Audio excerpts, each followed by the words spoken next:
নমস্কার সবাইকে। সবাইকে শুভ সকালের অনেক অনেক শুভেচ্ছা। তোমাদের পছন্দের ধারাবাহিক অনুরাগের ছোঁয়ার আজকের পর্বের রিভিউ নিয়ে আমি পৌঁছে গেছি তোমাদের সামনে। বাংলা সিরিয়াল সমাচারে তোমাদের সবাইকে স্বাগত জানিয়ে আজকের পর্বের রিভিউ আমি শুরু করছি। শুরুতেই দীপা তো বলছে যে উর্মিকে বিজনেসে রাখবে না, আর এটা শুনে উর্মি চিৎকার করে তুই করে কথা বলছে তার দিদির সাথে। বলে, একদম খবরদার, তুই করে কথা বলার সাহস আপনাকে আমার সাথে কে দিয়েছে? আপনার মতো মহিলা যে কিনা একটা বাচ্চাকে তার পরিবার থেকে দূরে, বলতে বলতে থেমে যায় দীপা। তারপরে লাবণ্যর বলা কথাগুলো মনে পড়ছে দীপার। দীপা বলছে, আপনার মতো মহিলাকে আমি আমার সঙ্গে বিজনেসে ইনভলভ করতে চাই না। এরপরে সূর্যকে জিজ্ঞাসা করছে উর্মি যে, দাদা আপনি কিছু বলবেন না? বলে, না, এই ব্যাপারে উনি যেটা ঠিক করবেন সেটাই হবে। উর্মি চুপ করে যায়। কিছুক্ষণ বাদে রূপা বলছে তার মায়ের সাথে কথা আছে। বলে, আপনি একটু বাইরে যাবেন? এই বলে দুজনেই বাইরে যায়। আর এদিকে কৃষ্ণকে বলছে, জেন্টলম্যান, তোমাকে আমার খুব পছন্দ হয়েছে। বলে, আপনি তো দেখছি আমার থেকেও ইয়াং হয়ে গেছেন। বলে, তুমি আমাকে এর আগে দেখেছো নাকি? তখন বলছে যে, আপনি ফেমাস ডক্টর সূর্য সেনগুপ্ত, আপনাকে কে না চেনে না। সূর্য খুশি হয়।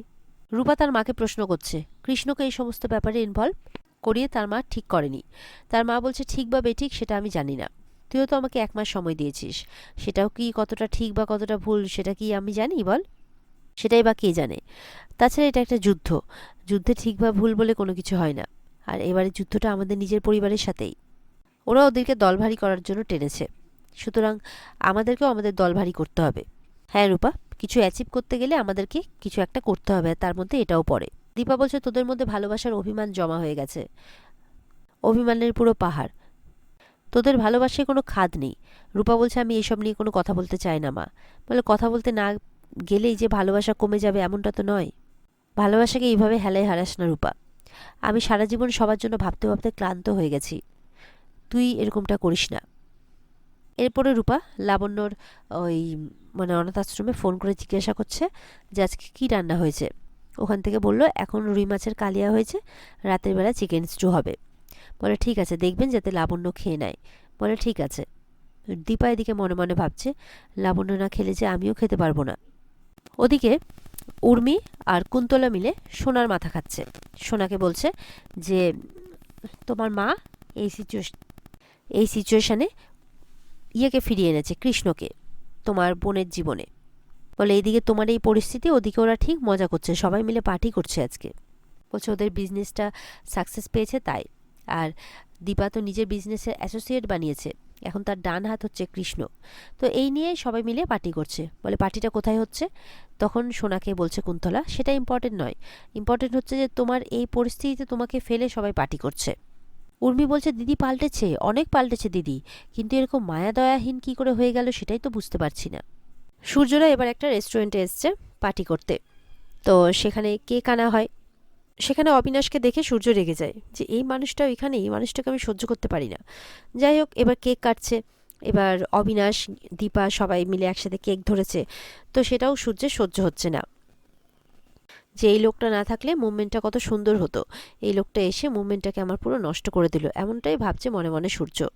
তো জয়, ওদিকে রূপা, কৃষ্ণ সবাই মিলে ধরে কেক কাটে, কিন্তু সূর্য কিন্তু ধরে না, লাস্টে কেকটা খায়ও না পর্যন্ত। দীপা দিতে গেলে বলে, না আমি কেক খাবো না, আমার বারণ আছে, আপনারা খান, আমি তো আছি, আমি তো এনজয় করছি। তো এই বলে সবাই যখন এবার খাবারের অর্ডার দিচ্ছে, সবাই মিলে বসে, তখন উর্মি মিডিয়ার কিছু লোকজনকে নিয়ে চলে আসে অবিনাশকে আর দীপাকে উল্টোপাল্টা প্রশ্ন করার জন্যে। মিডিয়ার লোক এসে এবার অবিনাশকে প্রশ্ন করতে শুরু করে যে, আচ্ছা, দীপা সেনগুপ্তর সাথে আপনার সম্পর্কটা কি? শুধুই কি বিজনেস পার্টনার? উনি আপনার ওয়াইফ তো নন, তাহলে কি উনি আপনার রক্ষিতা? উনি কি কিছু দেওয়ার বদলে আপনার কাছ থেকে এই বিজনেসটা পেয়েছে? ওনার তো বিজনেস ব্যাকগ্রাউন্ড নেই, ছিল না। বলে, আপনারা কি কথা বলছেন? আপনারা জানেন যে আপনারা কার সম্পর্কে কি কথা বলছেন? জেনে বুঝে বলছেন, তার ব্যাকগ্রাউন্ড সম্পর্কে আপনারা কি জানেন? এইভাবে বলছে অবিনাশ। বলতে বলতে কিন্তু অবিনাশের বুকে ব্যথা উঠে যায়। সূর্য কিন্তু প্রচণ্ড রেগে যায়, এমন রেগে যায় যে মিডিয়ার একটা ছেলেকে ধরে মারতে থাকে। এত বড় সাহস! আপনি একটা মেয়ের সাথে কিভাবে কথা বলতে হয়, একজন মহিলার সাথে কিভাবে কথা বলতে হয়, এটা আপনারা জানেন না? এইভাবে একটা মহিলাকে ছোট করে কথা বলা, তাকে অপমান করা, এত বড় সাহস! কি নাম আপনার? যে নামের যে সব কিছু আছে, যা কিছু আছে তার মিডিয়ার তরফে আইডেন্টিটি স্বরূপ সব কিছু ছিঁড়ে ফেলে দেয়। বলে, এগুলো পড়ার অধিকার আপনার নেই, এগুলো সব খুলে ফেলবেন। আর এরপরে যদি দেখেছি কোনো মহিলাকে এইভাবে অপমান করতে, তাহলে কিন্তু একদম মেরে ফেলে দেবো। এইভাবে বলে যান এখান থেকে। এই বলে মিডিয়া চলে যায়। মিডিয়া তো বলতে থাকে, আপনি এটা ভালো করলেন না, ভালো করলেন না, আমরা দেখে নেব। এরপরে সূর্য রেগে মেগে বাইরে চলে যায়। দীপা পেছন পেছন যায়।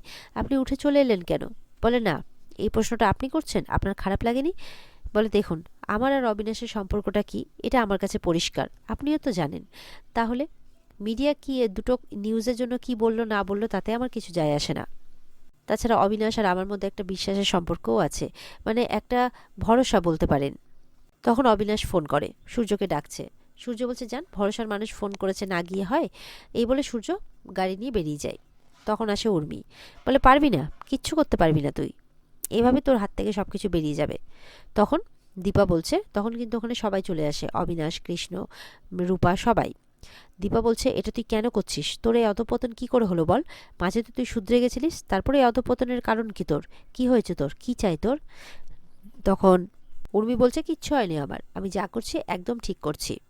অবিনাশ বলছে শুনুন, আপনি যে দিনের পর দিন একটা ভুল ওষুধ খাইয়ে গেছেন না একটা মানুষকে অসুস্থ করার জন্যে, চাইলেই কিন্তু আপনার পুলিশ কেস হতে পারে।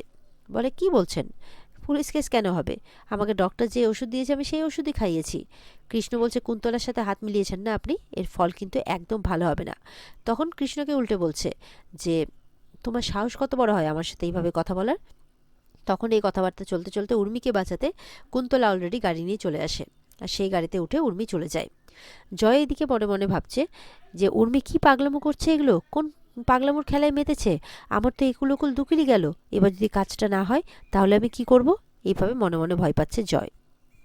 বাড়ি গিয়ে কুন্তলা উর্মিকে বলছে কতবার দিচ্ছ এখন সূর্যকে ওষুধটা? বলে যেমন দিই তেমনই, এখনও নাকি ওষুধ দিয়েই চলেছে, আর দীপারা কিছু করতেই পারছে না। উর্মি বলছে যেমন দিই তেমনই। কুন্তলা বলছে না, ডোজটা ডাবল করে দাও। বলে কি? এমনিতে এত খতরনাক ড্রাগ, ডাবল ডোজ করলে যদি নার্ভের কোনো ক্ষতি হয়? বলে সেটা অত ভাবলে কাজ হবে না, যাতে সূর্য বাড়ি থেকে বেরোতে না পারে এরকম অবস্থা করে দাও। উর্মি বলছে কিন্তু বাড়াবাড়ি করতে গিয়ে তো জল যদি অন্যদিকে গড়িয়ে যায় তখন? কুন্তলা বলছে ওই বাড়িতে নিজের জায়গাটা পাকা করতে চাও না চাও না বলো? যেটা বলছি মন দিয়ে শোনো, দীপা কিন্তু সূর্যের জন্য ডেসপারেট। এবার যদি সূর্যকে আমরা বাড়ি থেকে বেরোতেই না দিই তাহলে ওদের দুজনের দেখা হবে কি করে? এদিকে সূর্য বাড়িতে এসে রেগে মেগে কিন্তু নিজের জিনিসপত্র সব খুলে ফেলছে, দরজা লাগিয়ে দিয়েছে। দরজার বাইরে থেকে সূর্যের বাবা, সোনা আর দীপ এসছে। বলে কি হয়েছে? দরজাটা খোল সূর্য, কি হয়েছে, এরকম করছিস কেন? সূর্য বলছে আমার কারোর সাথে কথা বলতে ইচ্ছা করছে না, প্লিজ তোমরা বাইরে যাও। দীপ বলছে যে যা দরজাটা খোলো, সবাই টেনশন করছে। তখন সূর্য বলছে আমার কথা বলতে ইচ্ছা করছে না, প্লিজ যাও না তোমরা। সূর্য বাড়িতে বসে কিন্তু ওই রক্ষিতে টক্ষিতে এই সমস্ত কিছু বলছিল যে মিডিয়া থেকে এইসব কথা ভেবে যাচ্ছে। এদিকে জয় দীপার কাছে যায়, বৌদিদি। দীপা কিন্তু পরিষ্কার জানিয়ে দেয়, ডাক্তারবাবু ঠিক না হওয়া পর্যন্ত আমি কোনো ডিল করব না জয়। এটা শুনে তো জয়ের মাথায় হাত। দীপা জয় বলছে যে আমরা তো রসাতলে চলে যাব তাহলে। বলে ঠিক আছে, তাহলে দাদাইকে সুস্থ করো। কেন এইটুকু করতে পারবে না নিজের দাদাইয়ের জন্যে? তোমার বউ তো অপকর্মে নেমেছে, তাকে আটকাও। তোমার দাদাই সুস্থ না হওয়া পর্যন্ত কোনো ডিল হবে না, and that is my final decision, Dipa বলে দেয়। এখানে আজকের পর্ব শেষ হয়ে যায়। তো বন্ধুরা, এই ছিল আজকের পর্বের রিভিউ। ভালো লেগে থাকলে পর্বকে লাইক কমেন্ট করে জানাতে ভুলবে না, আর আমাদের সাথে জুড়তে আমাদের চ্যানেলকে সাবস্ক্রাইব করতেও ভুলবে না। দেখা হচ্ছে তোমাদের সাথে আগামীকালকে নতুন পর্বের রিভিউ নিয়ে। পর্বের বিস্তারিত দেখতে স্টার জলসার পর্দায় চোখ রাখবে। টাটা।